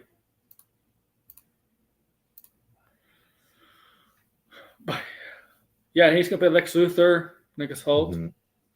I mean, he doesn't look intimidating. I mean, he's going to use his mind because I don't know. I always got to feel like Lex Luthor even looks like a strong, well-built character, a strong, well-built villain. Uses his mind as his intelligence as a weapon, but I always got the impression Lex Luthor is just more than that because like I always feel like he's built. He's has muscle on him, Mhm. right? Like when you look at the animated series Lex Luthor, I always got the impression Lex Luthor should look like that, right? You see the business suit, but you can see he's built too. Right. Yeah. Like, Yeah. He's got it. He's kind of. I feel like there needs to be some balance with him. I think he needs to be. He kind of almost has to be like a tech bro, mhm. but also he has to. Like he has to be one that is like, oh, like they're in the gym, they're trying to be better than everybody because that's his whole thing, right? It's like Yeah, so. Yeah, I mean he does. I feel like he has to be a little bit big. Yeah. yeah. Because Yeah, that's the one thing that just, I mean, a lot of interpretations of Lex Luthor live action wise are not big. They're no, not they like, never fight yeah, either. They never goes toe to toe Superman. yeah. None. It needs to be like Lex Luthor's like almost emulating the he's trying to be smarter than Superman, and he's also even though he obviously he can't he's trying to be physically like Superman as well. Yeah, like I want him to go toe to toe with Superman. Get him the suit, the suit he uses, right? Something Mhm. like that. Like, come on, like all the Superman versions, right? You think Gene Hackman's version, Kevin Yeah, Spacey's version, Jesse Eisenberg's version, Michael Wilbon's version. He never toe to toe with Superman. no, Okay, yeah. Well, I'm this, hoping maybe. I mean, it would be a shame if that's. I feel like maybe this movie should attempt to do that. Maybe don't do it all the way, but like show a little bit of it just to keep it different. yeah. If you show yourself you're more powerful than Superman, just besides your mind, show you're more powerful physically too. Then you can Hmm. find a way to take him down in a combat.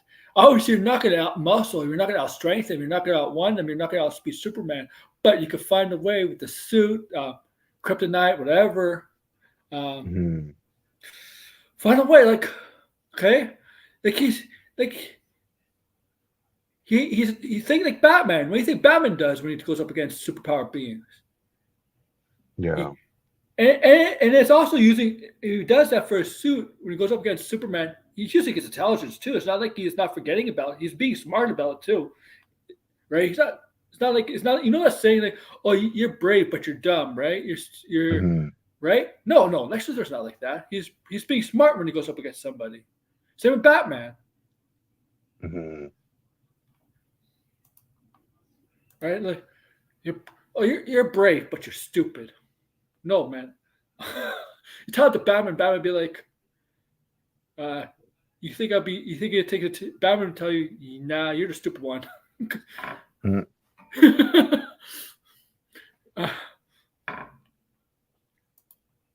Right, anime hiring voice actors, not big celebrities. Like, oh, they're gonna hire. I mean, I mean,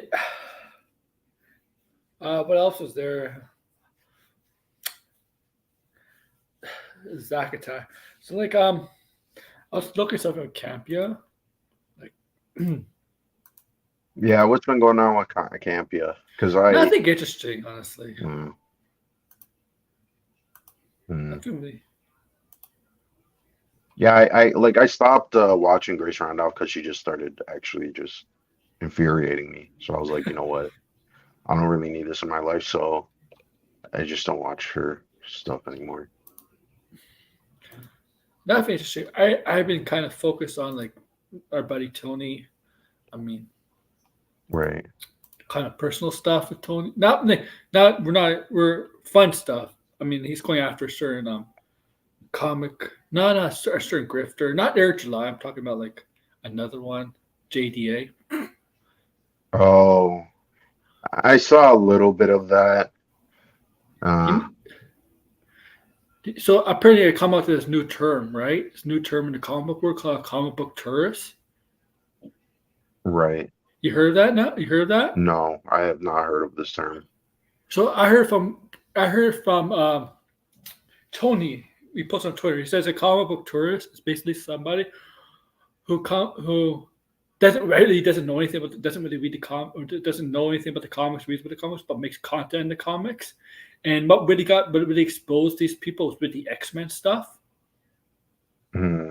Like Melanie and Matt got caught for not knowing anything about the animated show and the comics, stuff like that. Same with JDA, because same old stuff. Well, with Melanie and Matt, right? The reason she got called out is because the morph thing, they think morph is non-binary, right? And that in the 90s X-Men 97 show, oh, Wolverine and Morph are somehow in a relationship, or they fall in love with each other, and how Wolverine really cares about Morph. I'm like, if you watch the 92 show, the prequel to the 97 show, Hmm. Wolverine's one of his best friends was Morph, and he was devastated when Morph presumably died in the first episode, and then he comes back and he struggles with the problems with the two personalities that Mr. Sinister tries to take over with. I mean, if you watch the 92 show, you would remember that.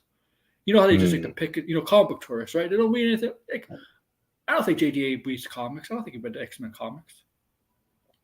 I don't know. I mean, he's writing comics, no? So I don't know if I would go to that extreme. I mean, like I haven't really not sat down and watched the original X-Men cartoon because I grew up with the other X-Men cartoons.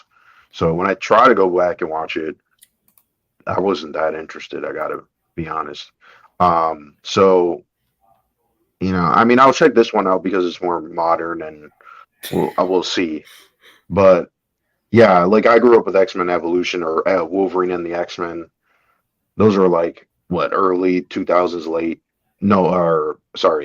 mid 2000s, early 2010s. Wolverine and the X-Men. Still, like it still had the same principles as what X-Men is all about, right? Like it doesn't matter which version you're watching. Okay, like even still, I don't know, the comic book tourism. So you're referring to the people on like the woke side of people. And the people, the ones that are going after the X-Men 97. Sorry, yeah, the anti-woke people. Yeah, it's this thing is, they go after. The first thing was Rogue and Storm, the butts. Oh, they also go after Storm. Yeah. Here's another example I forgot to mention. They go after Storm for having the mohawk hair. So, she looks like a dude with the mohawk hair. Well, even though she's had that before. Exactly. That's my point. That's one example of a comic book tourist. Yeah, exactly. That's dumb as hell. Yeah. Well, this is why I don't even listen to these people anyway, because it's like you listen to what they're saying and then you realize, wait a minute, that's not even true. Yeah. So it's like it just feels like you really have to either be in total bliss ignorance to watch some of these people. Because even if you're watching it for entertainment and you're just like, I don't even care what they say, I just like watching them. I don't. They're not like funny. They're not super entertaining. So I just like have shut them off completely. Um, that's why I got off of social media in general. I just feel like it's not really bringing me any sort of value at all besides the connections and the friendships. But well, I already have that, so I don't feel like I need to like argue with people online. Like there's no point. There's no point. It's like even if there's one good thing, it's not beneficial for me. It might be beneficial for somebody else, but I don't want to just sit there and waste time. When now, right, and the reason why I've got off of it also is because I just want to focus on stuff in my free time, like making videos. And that's what I've been doing this entire time. Is just trying to focus on making this really long video that is taking a long time. But yeah, I don't know. These people on social media, their whole the anti-woke people. I mean, we've said this like time and time again, but like from a new perspective, I feel like they're emotional. They're like, how do I put it? They're grifting off of people's emotions. That's what it is. I won't even say that they're grifting off of people for the money. I think they they know how to control people's emotions, and people are playing into their emotions way too often. I'm gonna say a lot of them are young too. I don't think they're young. I think some of these people are older people as well. I think everybody's getting wrapped up in this emotional trap. Yeah, of hey, this thing that you love, that you like, the Star Wars. They did it with Star Wars.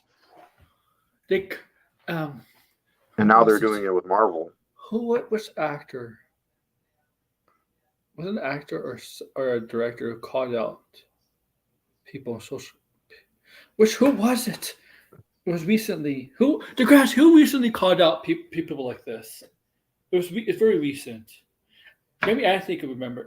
Who was it? I forget who it was, but it was very recent. Nick Offerman.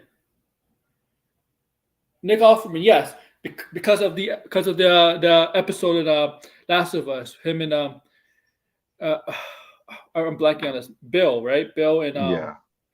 That episode, we know that his character and the other characters are lovers, and he basically called them out, the homophobe. He called them basically homophobes and stuff. Those people, right? Like, yeah, Nick Offerman basically called him out on that. Here's the thing: as an actor, I wouldn't give those people any attention in my day, man. No, yeah, they're not worth. Yeah. Well, that's what I'm saying. This is why people get caught up in what people are saying online, instead of being like, it's only online. We should just ignore what they're saying because it's stupid. And on top of that, too, you saying stuff is not even. It's not going to sway people to not watch this stuff anyway. Like, people are going to have to make this decision eventually that this stuff is not worth consuming at all. Until that happens, what can you do? Like, the only thing you could do is, if you are making videos yourself, you should be smarter about how you are enticing your viewers. That's really it. Yeah. I'm not going to sit there and dwell on what Melanie Mack has to say, because I really don't give a shit what she has to say. All she said, there's nothing of value of what she's saying. No. If you truly deep down believe that all this stuff is woke, why don't you just stop consuming it? Why don't you stop thinking about it? Why are you giving your time on all this stuff? It makes no sense. But no, because it feeds their emotion. They want to be proven right because it's fucking a cognitive bias that they have. So this is why I'm saying, like, these people are emotional grifters. They grift off of your emotions. They fucking play to your emotions. And the people who are consuming it are not the smart sad enough thing to is, even. the sad thing is, the grifters are these. You're right, but these grifters don't do a good job doing it either. You can hear what they're saying. They don't even need to do a good job. Yeah, That's it's the like, thing. yeah. It's like you can hear what they're saying. It's like, because you know why? Because they're loud, right? When you're loud, Yeah. you gotta say stupid stuff, right? Or just say whatever, like whatever. Okay, this is more controversy. It doesn't necessarily need to. You don't need to have the entire piece of the puzzle. You don't need to figure out the puzzle entirely. You just need a couple of pieces here and there, and then Yes. people start to fill in the blanks themselves. That's all they need. And that's what they do. That's why they're going to continue to thrive. Mm-hmm. And let their audience be that way. Let their audience be that way, because if they truly think that everything is terrible, that says something about them, I feel like. That says that they're not doing a lot of self-reflection themselves. Like, if you truly, like, seriously, if you truly hate some of the shit that's out there, find other things. There's other things going on. Maybe you don't need to consume the newest product. You don't need to consume whatever the fucking corporations are putting out today. Go back and watch stuff. I can guarantee you most people haven't watched a lot of the movies that have come out in the last 50 plus years. So go back and watch all that stuff. Go back watching. Yeah, it's true. Yeah, it should. The viewers should be blamed too. Forget the people who are putting out the videos. We know why they're doing it. The people who are consuming this shit are the problem. They're the ones who are not thinking. Mm-hmm. They're just watching, but they're just watching. They just want to hear what they say, but they don't want to think. Just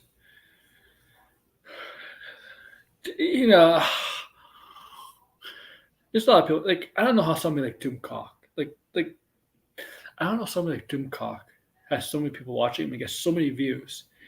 How do you take a guy in a mask, not a mask, like a mask and a suit with a talking puppet and a talking skull? How does somebody like that get so damn popular? I know he has talking points and stuff, but how do you take him so serious? How's he had so many 300 subs, 300,000 subs? Seriously. Or appeal to emotion. He's appealing to emotion. And the thing is also too, again, going back to these people, right? Why? Okay, they watch Doomcock because they know they hate Star Wars, right? They hate Star Wars. Just as an example, we'll focus on Star Wars. They hate Star Wars, and they're like, we'll watch this, and then we'll feel better because it validates how we feel about what's currently going on. That's what they're doing. It's a form of validation. He's not even there to tell them the truth. Here's the thing. Here's the thing, though. He about a couple weeks ago, he talked about the supposed plot leaks of Deadpool Wolverine, right? And he says, Deadpool's coming into the MCU to kill off the less popular heroes like She-Hulk, Moon Knight. That's what he said. Yeah. That's what he said. Is that believable that they're gonna kill off the new characters, only the new characters? And also he said it's gonna be the Fox time variant versus the MCU time variant TVA. And I'm like, it's the fucking same TVA, man. Yeah, it's just freaking And I'm dumb. like, do you realize the MCU is not an actual universe? At this rate, yeah, it's a multiverse. It's 616. 616 is the name of the universe. The 616 universe is not called the MCU. The MCU is just really it's what Disney calls the Marvel Cinematic thing, the overall everything. It's not really specifically in the adaptations, right? Like, and you know what I did? I bookmarked that video. You know why? Because in July, when we see the movie, we're gonna see if he's correct. We know the answer. He's not gonna be correct. I know, but we're gonna do it anyway. We know the answer to that.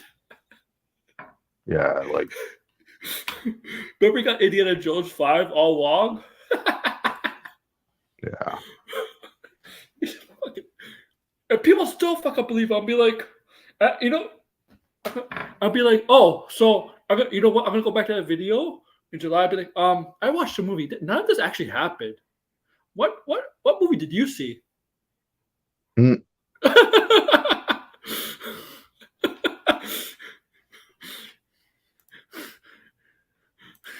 He's it gets proven wrong and wrong over and over, and people just fucking fall for him.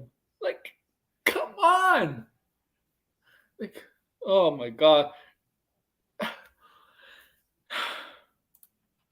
Oh my god. It's like we don't take him seriously because I just found him as like he's not a comedian, but I call him a comedian because he makes up a lot of funny stupid jokes, right? Mhm. His videos are jokes, obviously unintentional, but like it's funny because you hear this bullshit coming out of his mouth. It's like one of those people on the streets saying bullshit stuff. The end of the world is coming. The end of the world's coming. He's kind of like that. He says, and they say it every day. Yeah. And it's oh my god. It's I don't know. I can't. I just remember the Batman stuff. Yeah. But our buddy Tony likes to engage with these kind of people. Well, he doesn't engage with Doomcock because he knows Doomcock is a joke, but they likes to engage with Right. the others, right? But yeah, I'm gonna end it here. It's a little short episode because now it's Mhm. supposed to be one thing to talk. Oh, so any games you're playing before we end? Right now I'm just playing Splatoon 3. The DLC came out for that last month. So, Do you know? Do you yeah. know when the DLC for Suicide Squad comes out? At the end of the month. And oh, Yeah. Which, by the way, that game is already on 40%. That's something we could talk about. I know you're trying to end it, but go ahead. I they got said that it wasn't successful. Yes, they did say that. Which, Yeah. wow, surprise! I mean, I don't know what they were thinking. Did you think it was going to be a success after the Avengers game? I don't really understand. And then now it's 40% off. The deluxe edition is 40% Deluxe? off. Yes. Oh, I should have waited a month later. Yeah. That's bad. You can't go on sale a month later. I'm sorry. That's bad for video games. Yeah, I mean, like this. I don't even understand. And then Warner Brothers said that they're not going to make single player games, even though their most successful game was a single player game. It's like I don't know what is going on at Warner Brothers with David Zaslav, but I hope a lot of this stuff comes to bite him in the ass because it doesn't. How do you shift your focus after? I think so that's not dumb. just the Warner Bros. Thing. I think a lot of studios are going down that road. Hmm. Right? I think Hold in on. 20 did something like a lot of studios are going down like the service. 95% of studios. I think Tony did something on that a couple weeks ago, maybe a month ago. 90% of studios are like thinking of doing a live service kind of video gaming. I'm like, no. I don't want to do live service stuff. Yeah, I'd rather go single player.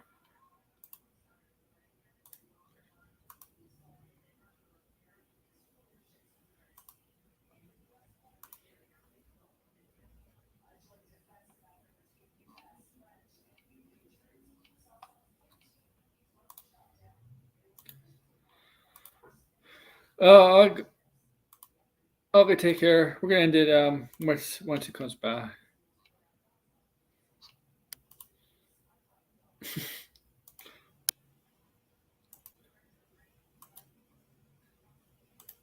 Oh yeah. Oh yeah, this is funny though. I gotta show you guys something that's funny. Look at Stephen A. Smith. Where is it? Before we officially end.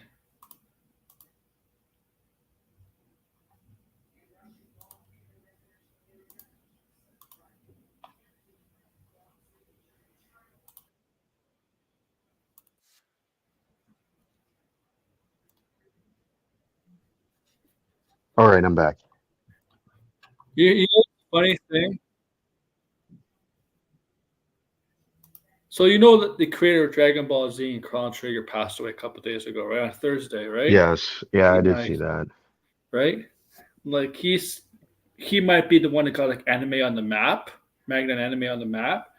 Like, Yeah, definitely. I mean, if it wasn't for them, we wouldn't get like Naruto, Yu-Gi-Oh, all these other One Piece, all these other like anime shows slash manga that get more mainstream in the Western world, right?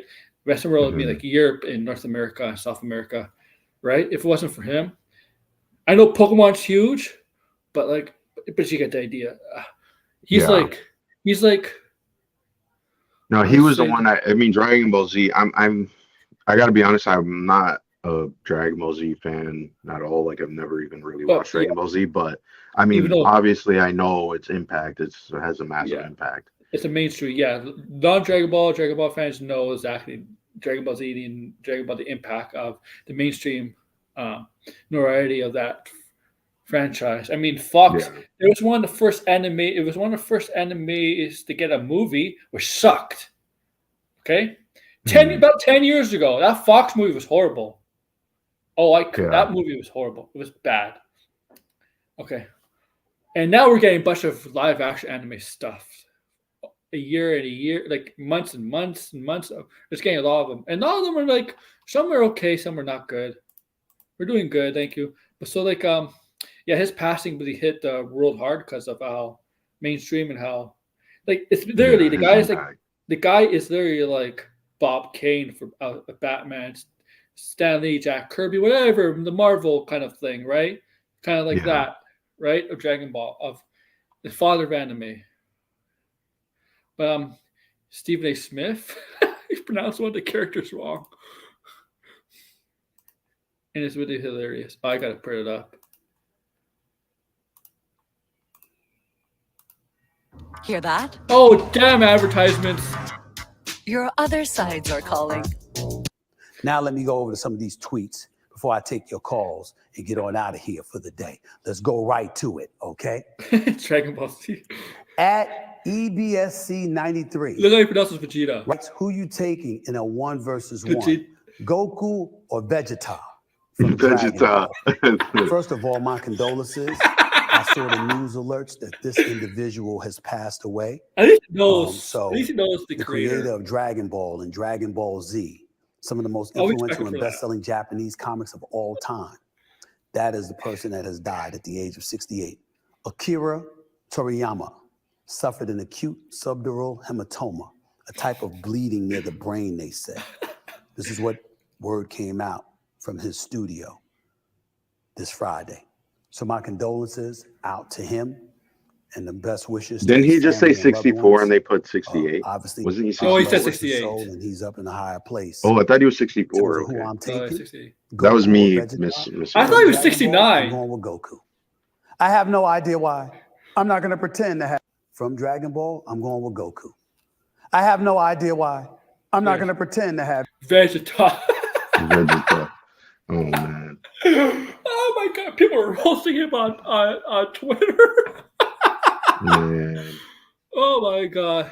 Oh my god. Oh, it's hilarious. Oh my god. Some of the questions this guy's guess is not sportsmanly. It's hilarious. Did you hear what he said about Batman Bruce Lee? He got a question a couple weeks ago, right?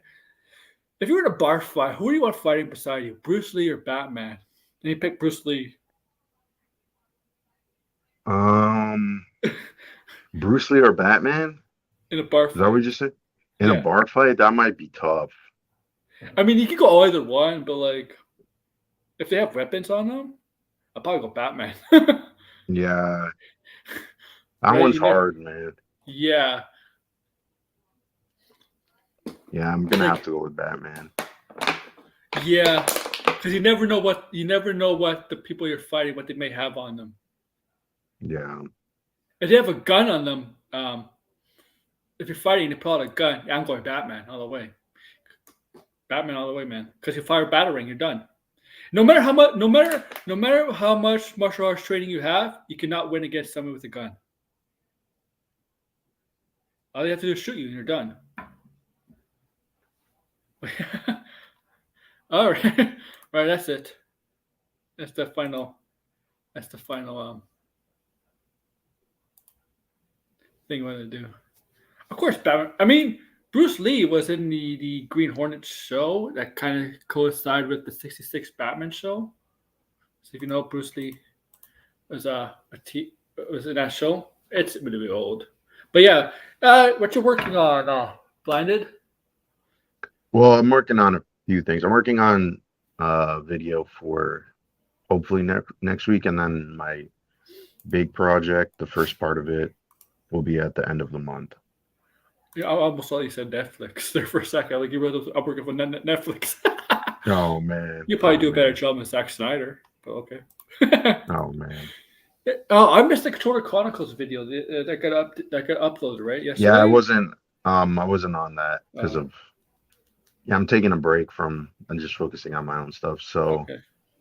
yeah, that's why I haven't been streaming anywhere. I probably won't be streaming anywhere for What quite some about time. what about going on shows if you have time like this? Yeah, this I might not appear for a couple of weeks.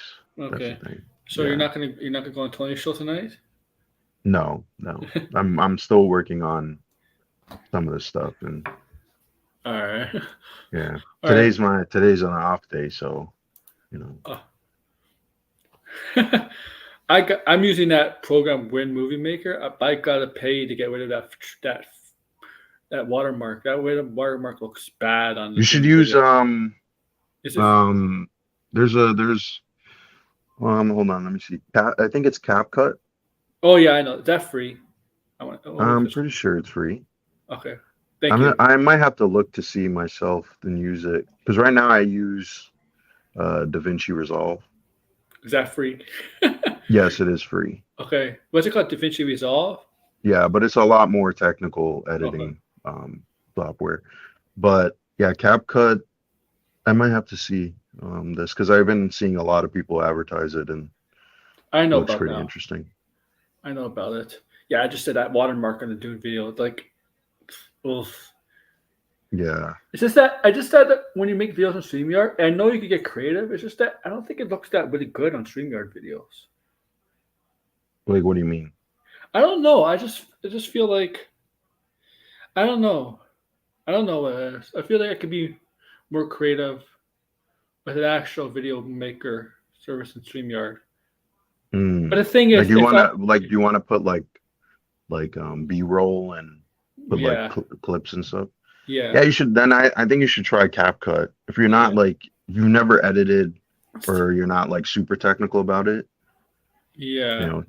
Just you got to start somewhere. But obviously for streams, or if I want to like show an article or a YouTube video or clips from Twitter, stuff like that, I can't use a video making service. I have to use like StreamYard to share, obviously.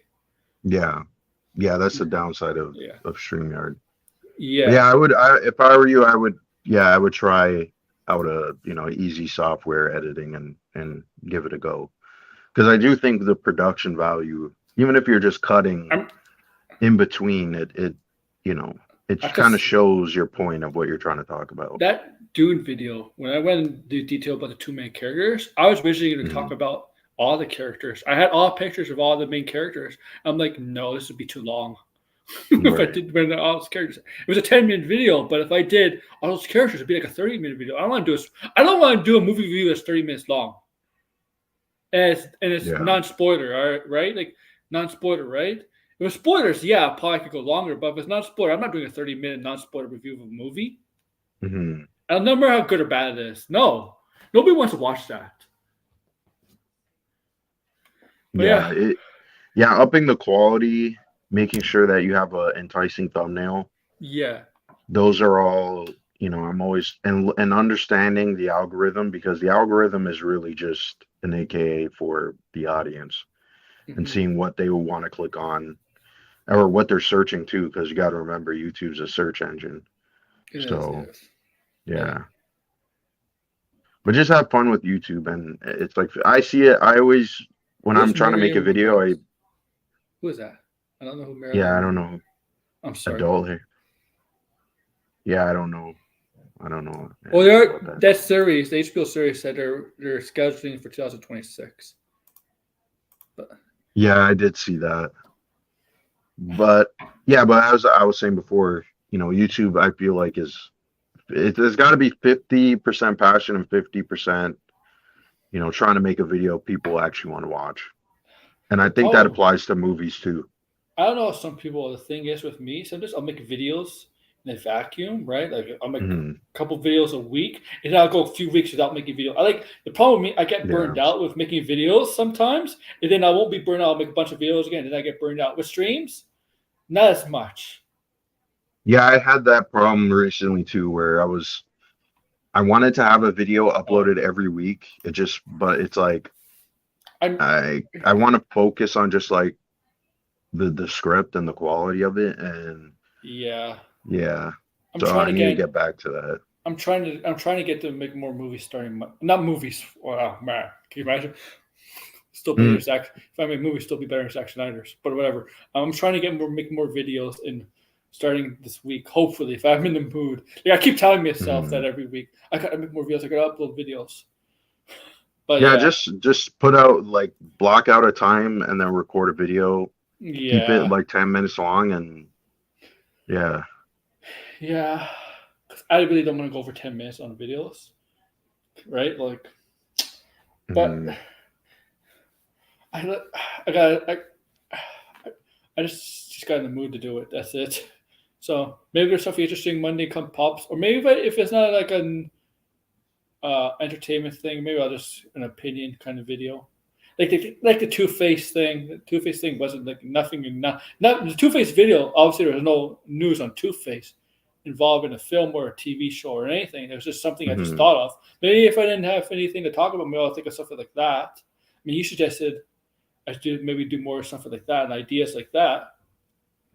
Maybe Yeah, plan. I would say so.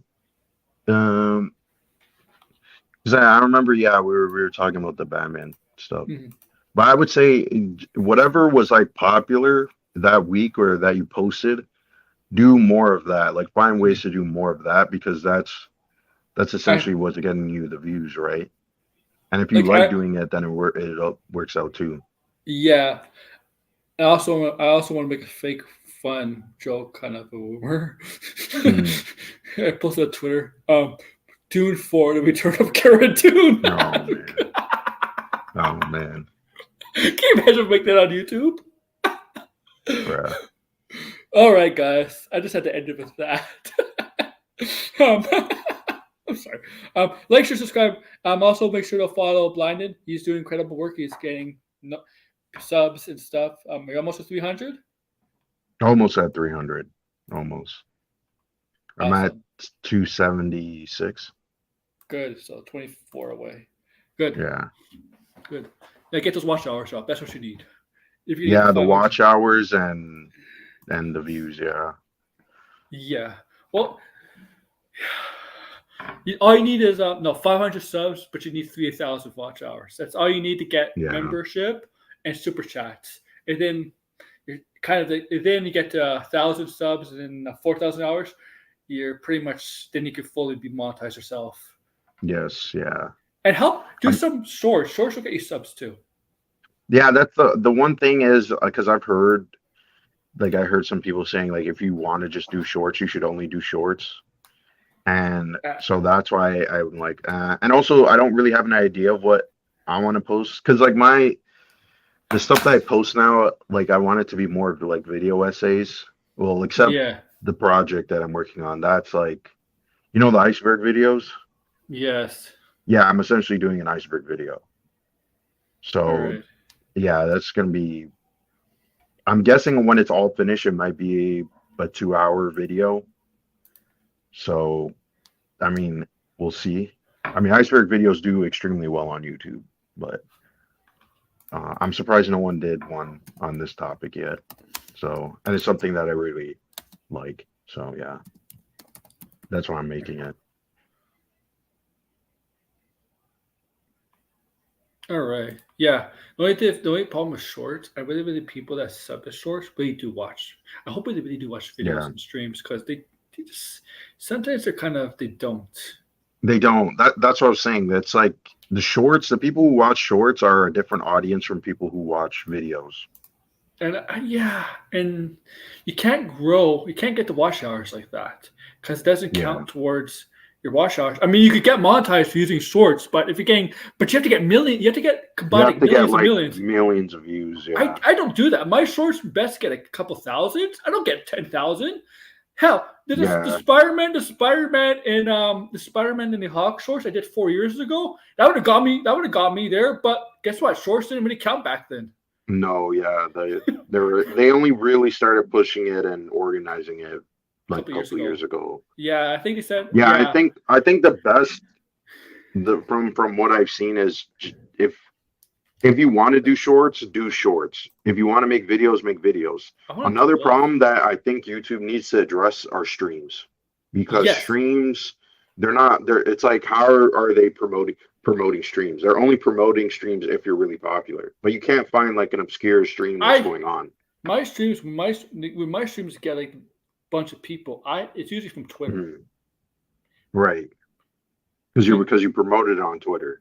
Yeah, when I did like YouTube should really be doing the promoting. Yes, when I did a Doctor Strange stream, right? Super Bowl. Obviously, I picked the Super Bowl. Obviously, everybody's gonna be focused on Super Bowl, but I got like a lot of people click on this link from there, right? Obviously, because they saw on Twitter. Yeah, I remember. Right? You could tell by how many. You could tell the views every time you post something. You could tell the views, right, down below on Twitter. And same, yeah. But thank you guys. Like, share, subscribe, and comment below, guys. Take care, guys.